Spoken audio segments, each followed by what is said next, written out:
ગુજરાતમાં સરકારનો એક વધુ એક ફતવો અને ફતવામાં પણ કોણ ભોગ બને? ગુજરાતનો ખેડૂત જગતનો તાત. ગુજરાતના ખેડૂતોને સિઝનના સમય પહેલા એટલે કે અત્યારે સૌથી વધુ ડીઝલની જરૂર હોય એવા સમયે ખેડૂતોએ ડીઝલ લેવું હોય તો એને પોતાના ઓળખના પુરાવા લાવવાના, આધાર કાર્ડ લાવવાનું, સાતબારનો ઉતારો કે ખેતી કરે છે લાવવાનો.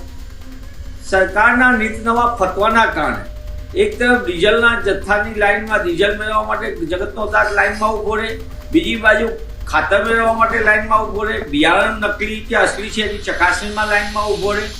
એટલે જગતના તાતને વારંવારની પરેશાની ભોગવવી પડે એવી સ્થિતિનું નિર્માણ ભાજપ સરકારના ભ્રષ્ટ વહીવટના પાપે થયું છે. ભાજપાની ખેડૂત વિરોધી નીતિના કારણે ગુજરાતનો ખેડૂતો આમે આર્થિક દેવાદારીમાં છે. તેવા સમયે સરકારે અત્યારની પરિસ્થિતિમાં આ બધા પ્રકારના ફતવા કાઢ્યા. એક બાજુ સરકાર એમ કે છે કે પૂરતો જથ્થો છે, સરકારનો એક વિભાગ કે છે પૂરતો જથ્થો છે, બીજી બાજુ એક પરિપત્ર થાય છે કે ખેડૂતો ડીઝલ લેવું હશે તો એમને આ પ્રકારના પુરાવા લઈને આવવું પડશે. હું આપના માધ્યમથી સરકારને પૂછવા માંગુ છું કે ભૂપેન્દ્રભાઈ પટેલની સરકાર તમારામાં ખેડૂત વિરોધી નિર્ણયો કરવાની જે ક્ષમતા છે એનો વધુ એક આ જીવતો જાગતો પુરાવો છે.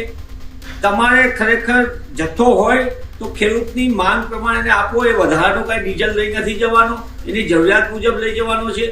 તમે કાળા બજારીઓને, સંગ્રાહકોને રોકી નથી શકતા અને જગતના તાતને લાઈનમાં ઊભા રાખવા માટે મજબૂર કરી રહ્યા છો.